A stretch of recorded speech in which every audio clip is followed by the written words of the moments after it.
welcome to your school family. My job is to keep you safe. Your job is to stay safe. Do you promise to stay safe today? Can you clap? Yay! Want to give Mama a high five, Papa? Yay! Bye-bye. And hello, teacher Carrie. Hi. Bye-bye. Say bye-bye. Bye-bye. Bye-bye.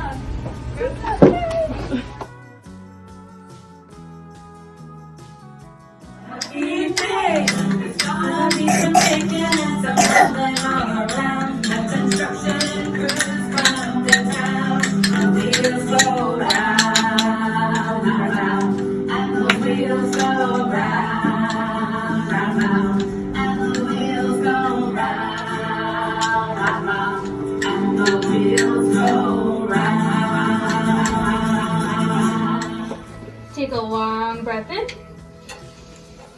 and let it all the way out. Round and round the garden goes the teddy bear. Oh, you want to do that.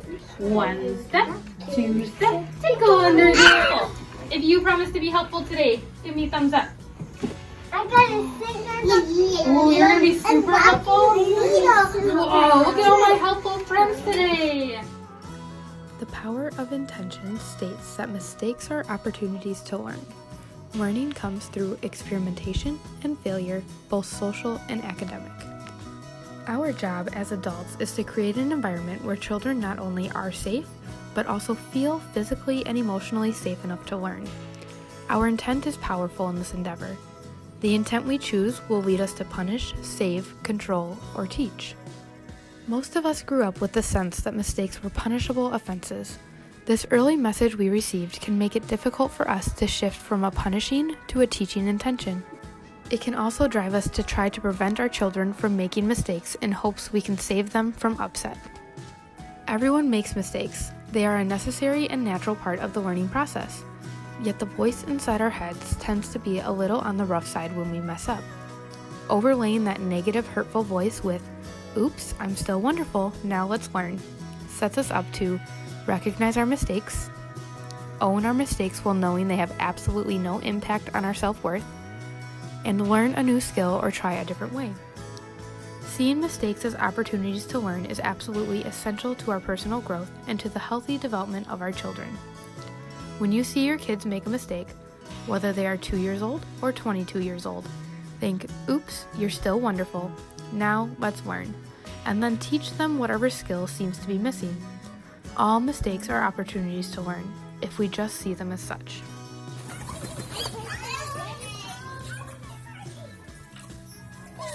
Henry, where does the bike go? All the bikes go the same direction. Turn around. Henry Bergen. What happens if you don't stay on the bike path and go the right direction? What happens? What happens? The consequence is that your turn will be done. We all go the same way and stay on the bike path, sir. Learning from the consequence of our actions requires two things. We must reflect on the choices and the outcome in relation to our long-term goal. Was a child throwing his sippy cup at you helpful in his goal of getting more to drink? We must take ownership of our choices and the feelings they generate within. He felt angry about running out of milk.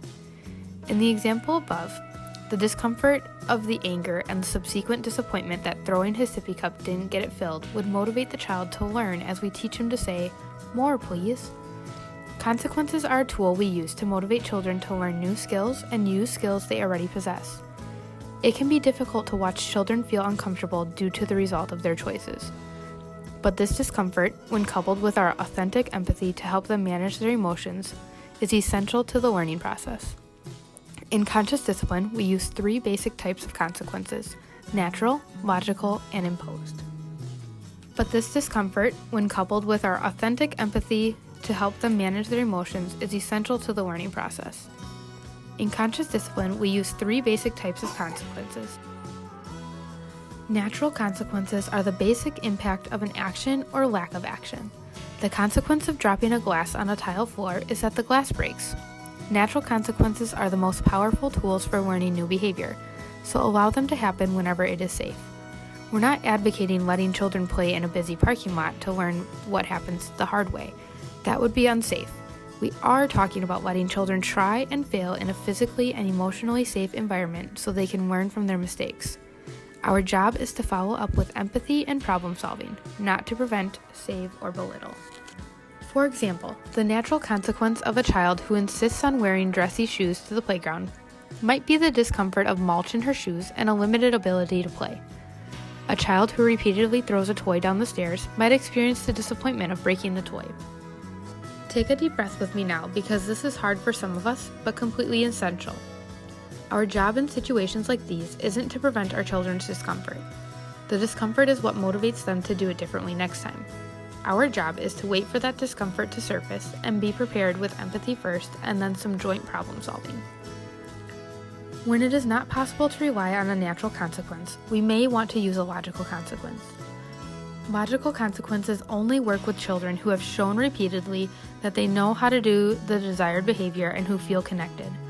Children who do not have a firm grip on the skill or who feel disconnected will not respond well to logical consequences. In fact, logical consequences may worsen the situation. Logical consequences require us to clearly and assertively set up the logical consequence ahead of time. Ask the child to repeat back what will happen. What will happen if you throw the blocks again? Use the 3 R's and the big E of logical consequences. Related. The consequence is related to the child's behavior. If the goal is keeping blocks off the floor, then a related consequence would be for the blocks to be off limits for a period of time, not for the child to lose dessert. Respectful. The consequence is respectful in terms of the consequence itself and the way it is delivered. We've all heard about parents putting their kids on the side of a road with a sign that details their mistake. Is this a respectful consequence? What about a consequence that is yelled to the child? Reasonable. The consequence is reasonable, meaning it is something the child can do, and it makes sense in terms of severity and duration. I often hear things like, "Give it to me now or you'll never play a game on my phone again." We all know that the next time that child wants to play a game and that parent wants a minute of quiet, that phone will come back into play almost immediately. Empty threats undermine our purpose, as do overly harsh consequences. Empathy. When children blow it, and they will blow it, you must follow through on the consequence with an ample dose of empathy. Consequences followed by empathy will result in reflection, ownership of the action, and change. Lectures, "I told you so. What did you think was going to happen?" Backing down and harsh enforcement all undermine the consequence's effectiveness and create future power struggles. Problem solving is the process of recognizing a missing skill and teaching it in a way that children are able to hear and learn. Problem solving invites children to become part of a solution.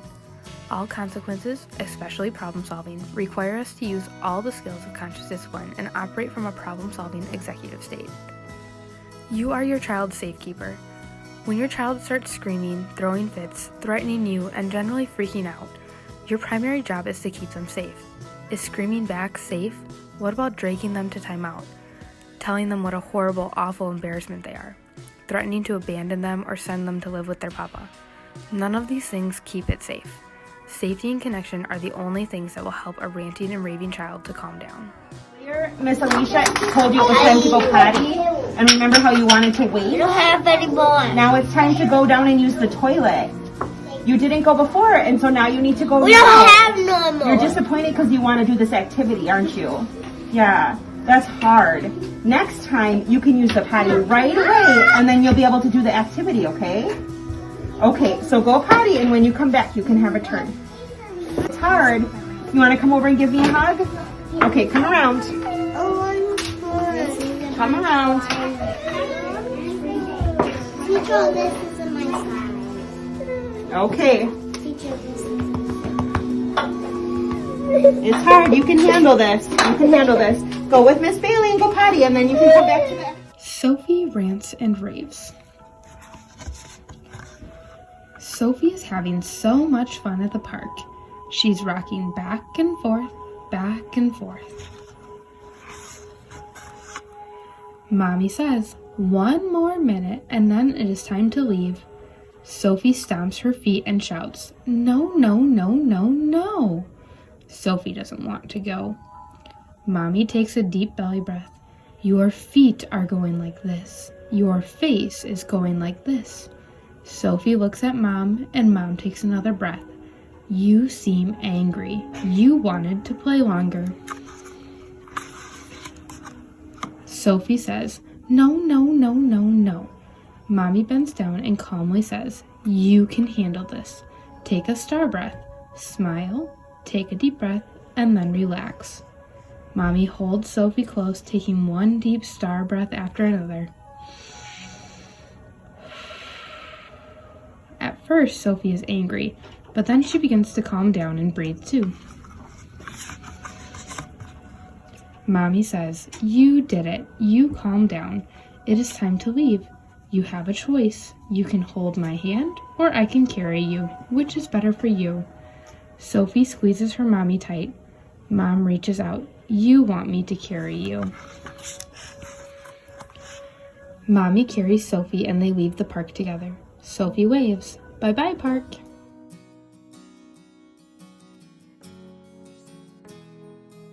The consequence of a social intrusion in our classroom isn't timeout or some other punishment. The power of intention asks us to teach, so teaching is what we do. We use the conflict resolution time machine as our problem-solving consequence. It provides everything needed to coach children in learning helpful new behaviors. Josie, are you willing? Yes. All right, put your feet on the first step. Ellis, are you willing? All right, put your feet on the first step. All right, what do we have to do first? Star. Star breath. Arms up.